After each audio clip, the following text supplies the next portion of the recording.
All right, did you see the news yesterday in the NFL trending? And I don't think that this is bait. This kind of feels like that there may be a huge debate on whether or not Malik Nabers is ranked higher on a couple of teams' draft boards than Marvin Harrison. Now, this was blasphemy weeks ago, months ago, a year ago, throughout college football. But an NFL scout spoke to, where's this coming from? Before I read the quote. This is coming from Matt Miller. Matt ESPN's Miller, draft analyst. NFL draft analyst, says the explosive Nabers shouldn't be considered a mere consolation prize for whatever team misses out on Harrison. In fact, 3 NFL scouts I spoke to at the Senior Bowl told me they actually have Nabers ranked ahead of Harrison on their initial draft boards. So Malik Nabers, who has widely been considered to be a top 10 pick throughout the season. I mean, you couldn't find him in a mock draft that was outside of the top 10 after weeks 3 and 4, is now possibly in the discussion, or at least teams have him on the board, ranked higher, and maybe contemplating taking taking Nabers ahead of the once-in-a-lifetime, generational, never-seen-before wide receiver. I mean, can we pump the brakes on Marvin Harrison for a minute? I mean, and by no means is this meant to be disrespectful to Marvin Harrison at all. I mean, I have watched, if that Georgia-Ohio State Peach Bowl is on, I'll watch it. Oh, my God. Every time. It is that's top-tier football, Coach. Incredible football game. Last year's semifinal, Georgia wins the game. They go play TCU in the national championship. Ended directly at midnight, it's a scrimmage. Right? Huh? The game ended directly at midnight. Yes. It was an incredible game. I mean, an unbelievable game. Harrison leaves the game in the second half, and that was really kind of a turning point of the game, because you could argue he may have been the best player on the field. I mean, and they had some freak shows on the field. It kind of felt like if you weren't an LSU fan and you saw LSU in 2019, 100%. Like some of those games where you're like, good 100%. Lord. I can't tell you how many times during the game I was telling little Jay, this must be what it feels like to watch LSU if you're not an LSU fan. Like throughout the run. Yeah, this is just good ball. I mean, we're watching this game. Yeah. You know what I mean? Like, I don't even know who that is, but that guy's a freak. Yeah. Right? But, I mean, Marvin Harrison, if you watch that game on a field that features a ton of pros, he was unguardable for 2 quarters. He was standout, elite, top tier, first-round pick, top 10 pick, all the accolades we've thrown at players that we've seen dominate a field full of guys. Think Jamar Chase, Tuscaloosa.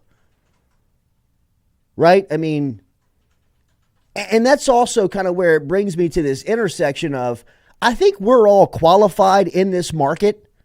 I mean, I have a microphone, but you all have a dinner table, a water fountain at your bed, wherever you talk shop at, talk sports at. We've seen enough wide receiver play at LSU to really know what the good ones look like. I mean, can we all say that?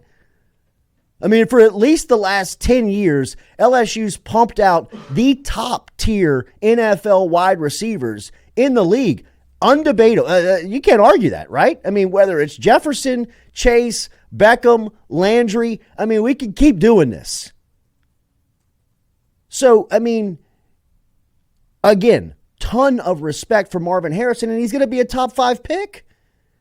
He's going to go off the board within the top 5 selections of the NFL draft. I think that's non-debatable.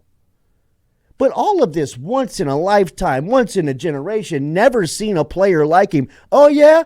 Turn on the film of Jamar Chase. Check out Justin Jefferson. This was a debate on the Twitter sphere a couple weeks ago. Of what? Pro Football Focus, sorry, Christian. Pro Football Focus put out a tweet a couple weeks ago asking if Marvin Harrison Jr. was a better pro prospect than Jamar Chase. But what people fail to realize is that Jamar Chase didn't even play his junior season and was still a top 5 pick. You're comparing him to a sophomore, Jamar Chase, which I understand why he sat out. Forget It was that. a smart decision. Chase has dominated the NFL for 3 seasons. Until Harrison gets to Sunday, proves it, it's non-debatable. It's not debatable. And I am not going to hear, he's not going to be better than Jamar Chase. He may be as good as Jamar Chase. He may be as good as Justin Jefferson. He may be as good as Odell Beckham. I mean, these are 3 rookie seasons. Beckham, Chase, and Jefferson. Hell, throw Landry in there. They're league records. Historical standing records.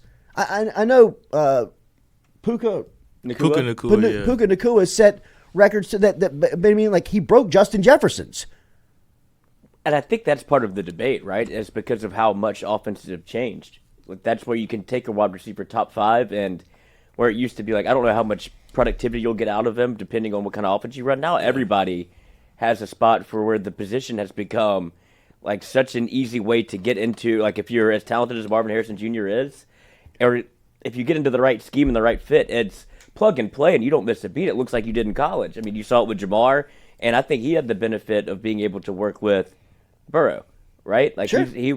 That's a coup a coup for him, because I played with the guy in college, and then we get basically picked up where we left off. Jefferson setting records with Kirk Cousins. Right. Nakua's doing it with a Stafford that's broken. Odell Beckham's doing it with an old Eli Manning. I mean, it's my point being, and this is, again, by no means am I throwing any shade at Marvin Harrison. I think Harrison, and really and truly, dangerous game. After hearing this, I still believe Harrison's going to be the top receiver taken off the board. Just like throughout all of the debate leading up to the Biletnikoff, you could feel it. You could sense it. Harrison was not going to, or Nabers was not going to get the just respect that he was due.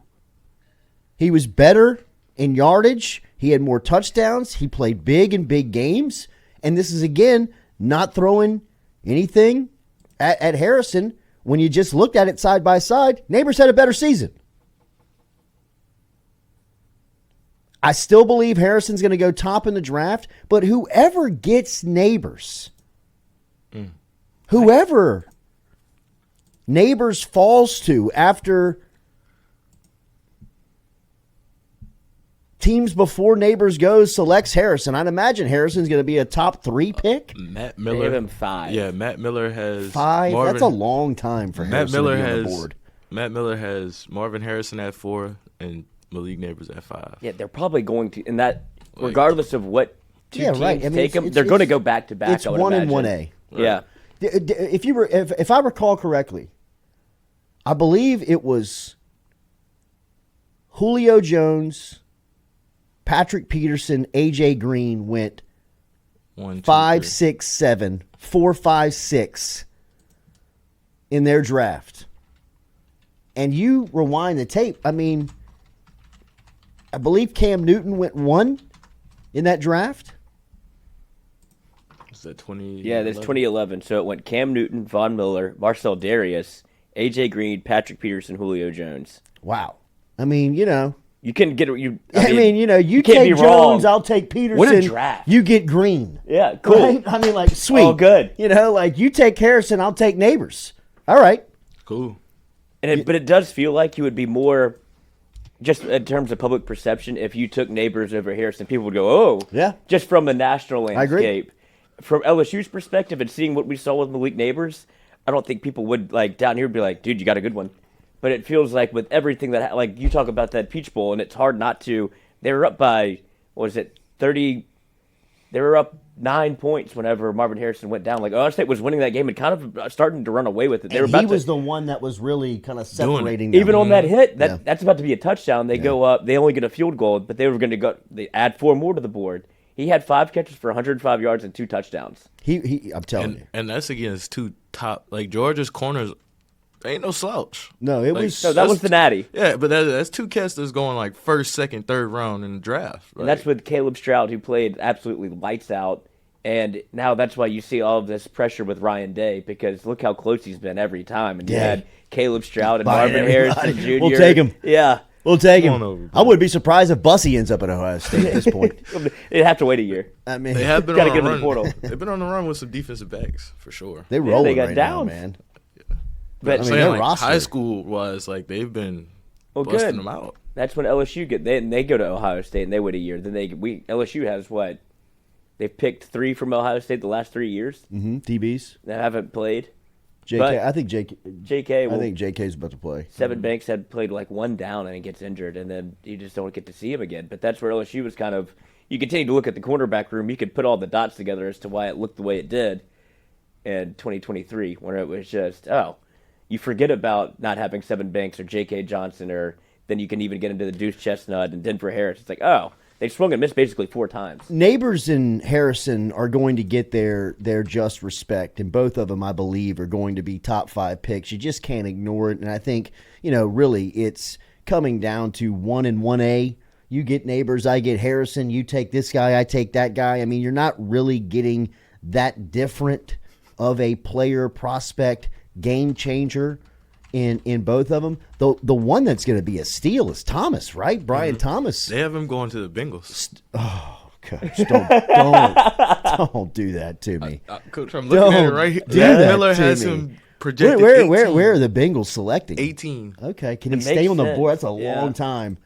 That's a long time. I still think Thomas in a workout setting is going to freak people out. Oh, for sure. I really do. I think that people are going to see him and be like, "Oh no, I didn't know that he could run like that. I didn't know he runs could jump 4'3". like that. I didn't know, I didn't know he had jumps the 40. Just Throw him a basketball. pure athleticism of." Because, and then of you get the Thomas. like when the measurables Coach, come if out he's with the lined up speed. opposite Jamar Chase. Get ready. Good night. I still think they need to get an offensive lineman for him. Yeah. I mean, that's the thing, they got to protect him. I mean, he got enough weapons. Yeah, but they keep falling straight to it. Like they keep I falling in know. their I hands. know. What do you want me to do? I know. And the money is I know. getting murky because Jamar is about to come into that Yeah, I contract know. I year. think T. Higgins So is T. going to be Higgins odd will- man out. And then so So they're you basically replace him with Thomas. Yeah, they're treating the wide receiver position like the running back position, where it's like, all right, 4 years, you're done. Get another one in the